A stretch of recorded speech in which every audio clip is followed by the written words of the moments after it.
हाँ, प्रिय शिष्यों, नमः संस्कृताय। मैं शिव कुमार दुबे शांति निकेतन इंटर कॉलेज जेवल गाजीपुर से कवि कुलगुरु कालिदास के पाठ का तीसरा भाग लेकर के प्रस्तुत हुआ हूँ और इसको आप लोग, मेरा विचार है कि आप लोग इसको देखें, इसको अध्ययन करें, जिससे आप लोगों की पढ़ाई घर बैठे संभव हो सके। आगे देखते हैं। कालिदास काव्येषु अंगीरस श्रृंगारो अस्ति। कालिदास के काव्यों में अंगीरस श्रृंगार रस है। तस्य पुष्ट्यर्थम करुण आदयो अन्यो रसा अंगीभूता।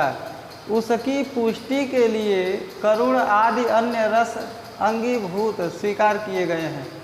रसानुरूपम क्वचित प्रसाद क्वचित माधुर्यम तस्य काव्योत्कर्षे सहायम कुरुत। रस के अनुरूप कहीं प्रसाद गुण, कहीं माधुर्य गुण उनके काव्य के उत्कर्ष में सहायता करते हैं। वैदर्भी रीति कालिदासस्य वाग्यस्यैव सर्वत्रानुवर्तते। वैदर्भी रीति कालिदास की वाणी का सर्वत्र अनुसरण करती है। अलंकार योजनायाम कालिदासो अद्वितीय। अलंकार योजना में कालिदास अद्वितीय है, क्योंकि किसी कवि ने कहा है, बड़ा सुंदर श्लोक आया है, यहाँ पर है नहीं लेकिन मैं बता देना चाहता हूँ कि उपमा कालिदासस्य भारवे अर्थ गौरवम दांडिनः पद लालित्यम मागे संति त्रयो गुणा। यानी उपमा देने में अद्वितीय कालिदास हैं, भारवी अर्थ गौरव के लिए प्रसिद्ध हैं, दंडी कवि पद की सुंदरता के लिए प्रसिद्ध हैं और माघ में ये तीनों गुण प्रसिद्ध हैं। यद्यपि उपमा कालिदासस्य उक्ति, फिर भी यद्यपि कालिदास के लिए उपमा कालिदासस्य की उक्ति उपमा योजनायाम एव कालिदासस्य वैशिष्ट्यम ख्याति। उपमा की योजना के लिए ही कालिदास की विशिष्टता प्रसिद्ध है। तथापि उत्प्रेक्षा अर्थांतर न्यास आदि नाम अलंकाराणाम विनियोग। तब भी उत्प्रेक्षा अर्थांतर न्यास आदि अलंकार का विनियोग तेनातीव सहजतया कृत, उनके द्वारा अतीव सहजता के साथ किया गया है।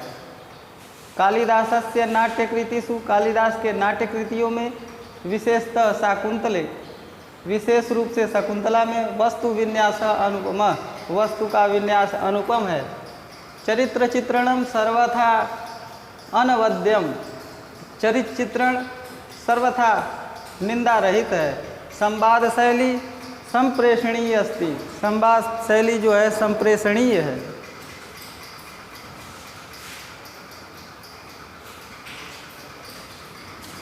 आगे देखते हैं। समम एव भारतीय संस्कृति अनुमतानाम धर्म अर्थ काम मोक्ष मूलानाम मानव मूल्यानाम प्रकाशनम कालिदासस्य वैशिष्ट्यम अस्ति।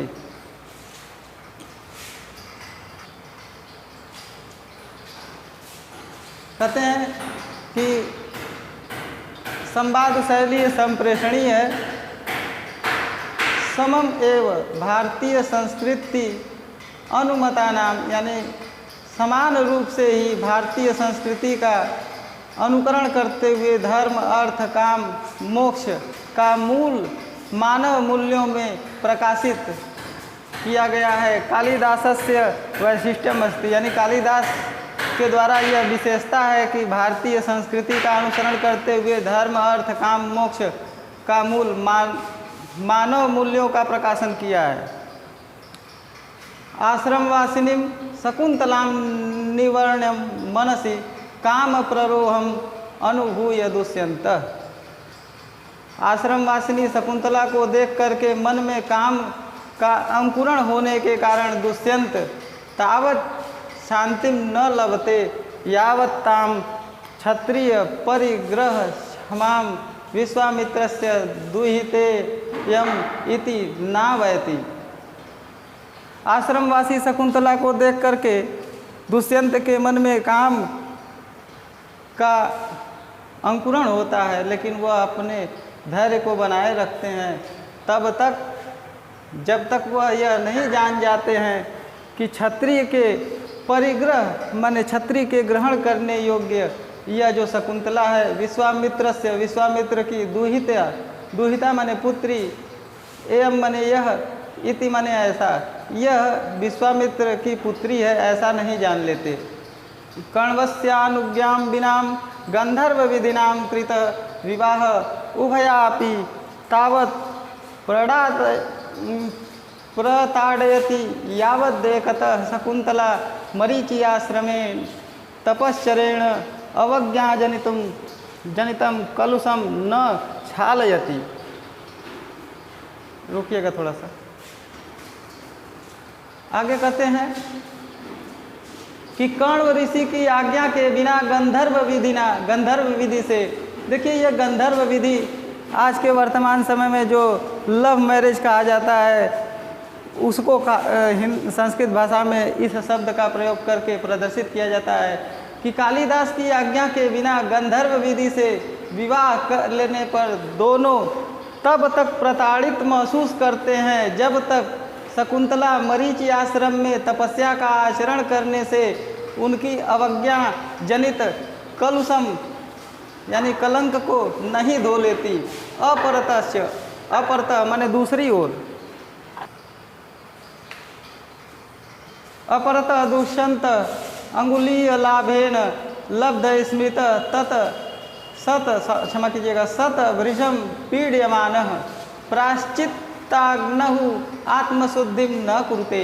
दूसरी ओर दुष्यंत अंगुलीय माने अंगूठी का जो लाभेन माने प्राप्त करने से, अंगूठी प्राप्त करने से लब्ध स्मृत, उनकी स्मृति उनको प्राप्त हो जाती है तो वह बहुत ज़्यादा पीड़ित हो जाते हैं और प्रायश्चित की अग्नि में आत्मा की शुद्धि जब तक नहीं करते हैं तब तक पीड़ित रहते हैं। तद अंतरम एव तयो दाम्पत्य प्रेम निष्कलुषम भवति। इसके बाद ही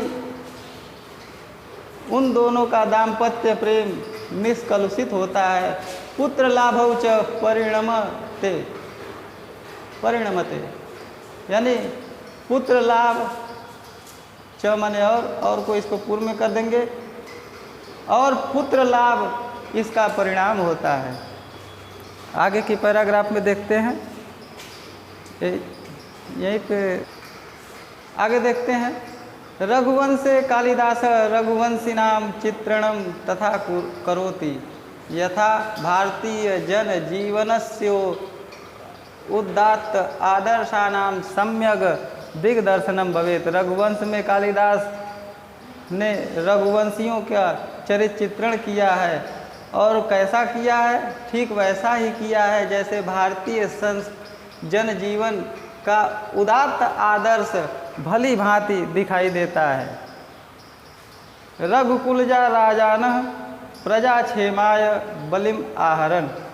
रघुकुल के राजा लोग प्रजा से उनकी रक्षा के लिए, उनकी सुरक्षा की दृष्टि से बलिम मने कर, टैक्स जिसको कहते हैं, आहरण मने लेते थे। नित संयत भाषिणस्ते सदा सत्यनिष्ठा आसन। वह कम बोलने वाले और सदा सत्य में निष्ठा रखने वाले थे। यशस् कामास्ते तदर्थम प्राणन्नपि त्यक्तुम सदैव उद्यता अभवन। यश की कामना के लिए वह प्राण त्यागने के लिए भी सदैव तैयार रहते थे। केवलम संत्यर्थ ते गृह में दिनों बभूव। केवल संतान उत्पत्ति के लिए ही वह गृहस्थ जीवन स्वीकार करते थे या गृहस्थ हुआ करते थे।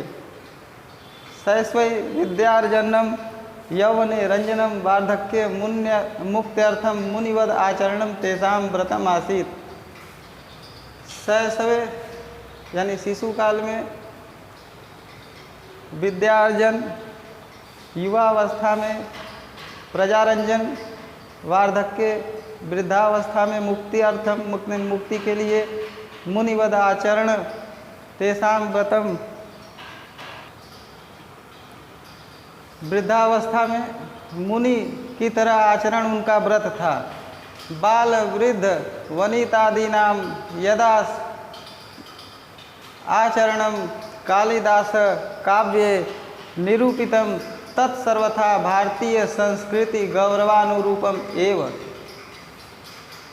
बच्चे, बूढ़े और स्त्रियों आदि का जैसा आचरण कालिदास के काव्य में निरूपित किया गया है, तत् माने वह सर्वथा भारतीय संस्कृति और गौरव के अनुरूप ही है। धन्यवाद।